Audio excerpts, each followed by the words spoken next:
hip-hop tune since we're celebrating hip-hop's 50th anniversary. You know, cut that zero.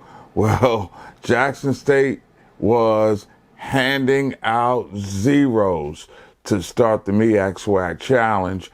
We will talk more about how the swag smacks back. Also, we'll talk with former Howard University great turned NFL Super Bowl champion Antoine Bethea, part of my exclusive conversation with him from MEAC Media Day. And of course, we got to get you set up with the pick six of games to watch for this week. But it's time to remix the week that was. South Carolina State just straight got poleaxed by Jackson State in a game that, quite frankly, was over at the end of the first drive. The SWAC representative minus Coach Prime may have found a new star in the conference. His name, quarterback Jason Brown, making his first start for the Tigers. 361 yards passing and 3 touchdowns. The Tigers also ran the football against the vaunted South Carolina State defense for 138 yards, led by running back Irv Mulligan, who had 109 to go along with the touchdown. And believe it or not, South Carolina State only scored its touchdown with 22 seconds left to play in that contest. Otherwise, you could be looking at it as a Major League Baseball shutout. 37-7 is your final, and the SWAC comes back to smack the MEAC to kick off the season. Somebody in this conversation had the audacity to believe that Jackson State couldn't be as good without Team Family Sanders. They might be better, less distractions, more focused, and they certainly were the better team last Saturday night. HBCU! From Howard to Super Bowl champion, now to MEAC Hall of Famer who's giving back. All that encompasses Howard University great Antoine Bethea and world champion, former All-Pro. These days, he's sharing his life lessons with young African-American men. It's huge, man, and it's all about the give back.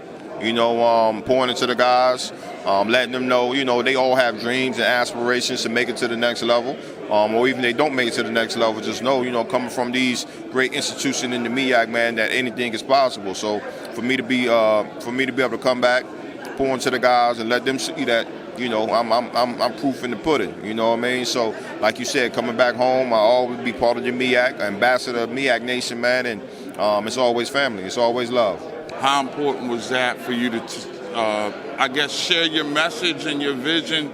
Because in our community, that's one of the things that's the stigma for us to be, as your term, vulnerable. Yeah, so not even the depression part, but like you said, just stresses as a black man, you know, being a husband, being a father, being a provider, being a leader, you know, and then just being a black man in this world right now, you know what I mean? So it's just a lot of stresses that, you know, come with being a black man, and a lot of times we don't have a lot of places where we can go when we can talk.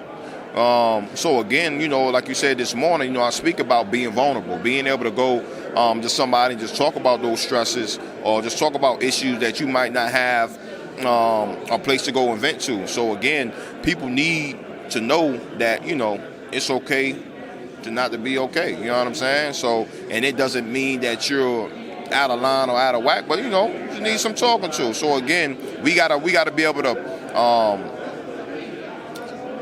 self-analyze, you know, and again, be able to be vulnerable, man, and just make sure our mental is right. The Hampton and Grambling matchup. That one comes to you from Newark, New Jersey, boys and girls. And it would be really easy to take Hampton, a former MEAC team that's dominated the SWAC, against a Grambling team that has faced some hard times. But Grambling's getting better. It's the third year of the Hugh Jackson regime. They got more talent through the transfer portal. They seem to have solidified the quarterback position.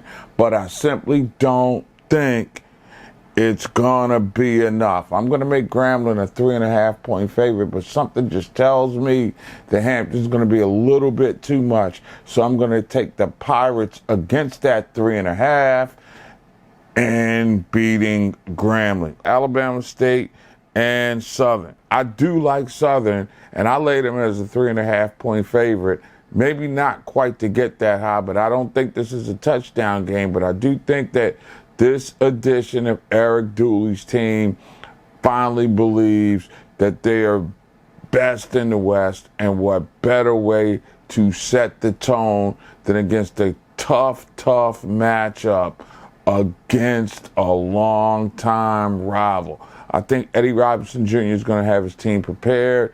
I don't know if they're ready for the moment. This is going to be a white-knuckle game, maybe the best of the HBCU games this weekend, but the gut tells me that Southern is going to make a championship run, so I got to go with the Jaguars.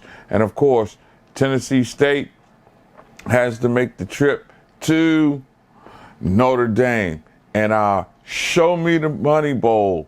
And in this case, I'm going to roll with Notre Dame to cover by 3 touchdowns. I'm going to make them a 21 point favorite.